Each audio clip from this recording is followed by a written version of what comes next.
अस्सलामुअलैकुम वरहमतुल्लाहि वबरकातुहू। मेरा नाम है अरफिया रिहात। मैं अ, इंडियन पॉलिटी पढ़ाऊँगी क्योंकि इस बार टीएसपीएससी एग्ज़ाम उर्दू में भी हो रहा था। इसलिए मैंने सोचा था कि हम लोग के लिए उर्दू में कोई मटेरियल नहीं मिल रहा है और ना ही कोई क्लासेस अवेलेबल है यूट्यूब पे। इसलिए मैंने सोचा था कि सभी के लिए मैं इंशाअल्लाह ताला अपने अंदाज़ में मोटे-मोटे तौर पर आप लोगों को एक्सप्लेनेशन करने की ट्राई करूँगी इंशाल्लाह। आज की क्लास में हम ये जानेंगे कि इंडियन पॉलिटी से कॉन्स्टिट्यूशन क्या है, यानी कि भारत के आइन, दस्तूर-ए-आइन। भारत के आइन को रिजिड और फ्लेक्सिबल कहा जाता है। जो कॉन्स्टिट्यूशन को हम हिंदी में संविधान बोलते हैं और इंग्लिश में इसको supreme law of the country या हाईएस्ट लॉ इसलिए बोलते हैं। जो भी इस मुल्क में रहते हैं इसको फॉलो करना होता है। आप जो भी कंट्री में रहते हैं वहाँ का आइन को फॉलो करना होता है। जो रूल्स बताता है उसको फॉलो करना होता है। अगर उसको कोई भी तोड़ता है उसको सज़ा मिलती है। किसी भी रूल को बदलने के लिए अमेंडमेंट करना होता है और मेजॉरिटी की ज़रूरत होती है। अब मान के चलिए कि भारत का आइन सबसे बड़ा आइन है। दुनिया में जितने भी आइन हैं डेमोक्रेटिक विर्थ होता है, लेकिन यूनाइटेड किंगडम यूके जहाँ डेमोक्रेसी तो है मगर वहाँ का आइन रिटर्न कभी नहीं होता। जो 26 नवंबर 1949 को आइन लोगों ने अडॉप्ट किया था और 1950 को 26 जनवरी को काम करने लगा था। पहले आई है।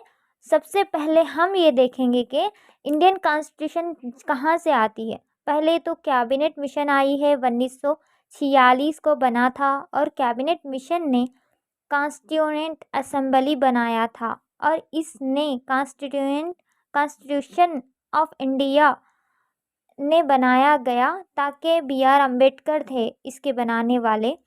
और कैबिनेट मिशन जो है 1946 में कॉन्स्टिट्यूंट असेंबली से कॉन्स्टिट्यूशन ऑफ इंडिया बन गया है।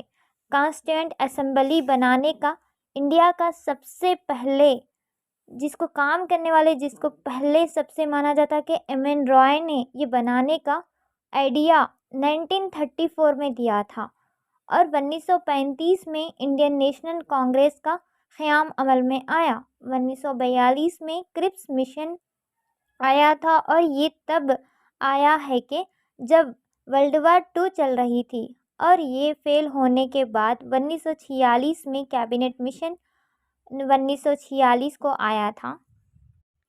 जो पहली मीटिंग थी दस्तूर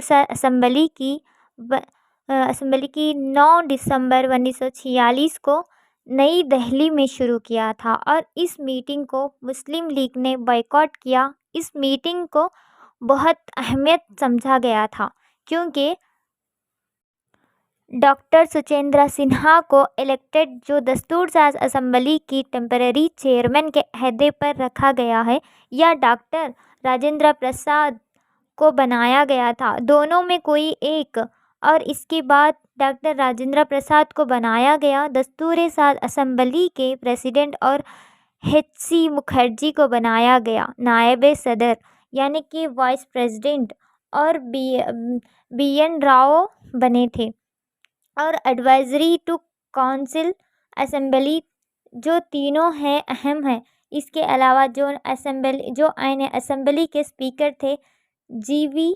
मावलंकर जो बाद में चलकर वो पहले लोकसभा के स्पीकर बने थे। अब मैं बताती चलूँ कि चेयरमैन और कमेटी जो चेयरमैन थे कमेटीज़ के उनके नेम्स के साथ जो भी कमेटी इख्तियार किया गया है उनके जो कॉन्स्टिट्यूशन असेंबली के थे। जो सबसे पहले आते हैं डॉक्टर राजेंद्र प्रसाद।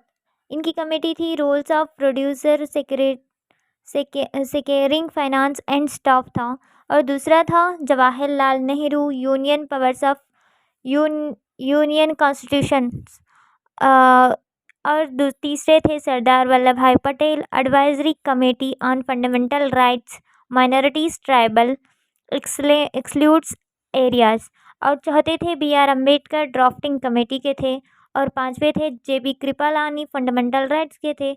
और इसमें हम तो ड्राफ्टिंग कमेटी है जिसमें 24 अगस्त और 1947 पर मुबनी थी। इसमें 7 मेंबर्स थे। इसमें भारत का आइन को BR अम्बेडकर को कहा जाता था। इसमें ड्राफ्टिंग कमेटी में कुल 3 ड्राफ्ट निकाले गए थे और जो 1948 में कंप्लीट करा था।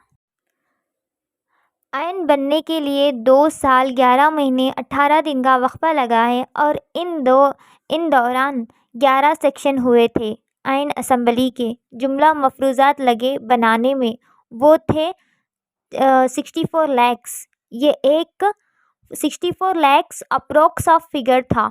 Constituent assembly adopted national flag on 22 July 27 1947 national flag.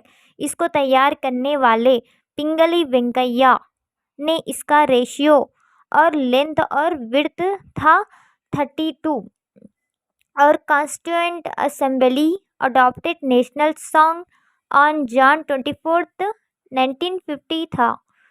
National song Vande Mataram written by Bankim Chandra Chatterjee और नेशनल एंथम जन गण मन रिटन बाय रविंद्रनाथ टैगोर थे। और जो 24 जनवरी 1950 में और ये 52 सेकेंड्स में पढ़ा जाता था। Final session constituent assembly was 24 जन 1950 को था। कॉन्स्टिट्यूएंट असेंबली ऑन 24 जन 1950 को इलेक्टेड हुआ जो doctor Rajendra Prasad as a first president of India थे। Constituent comes into full operation from 26 1950। इसका नाम पड़ा है पार्लियामेंट ऑफ इंडिया। जज़ाकल्लाह। इतना ही था मेरा पढ़ाने का। इंशाअल्लाह ताला अगर मैं कोशिश करूँगी कि दूसरी क्लास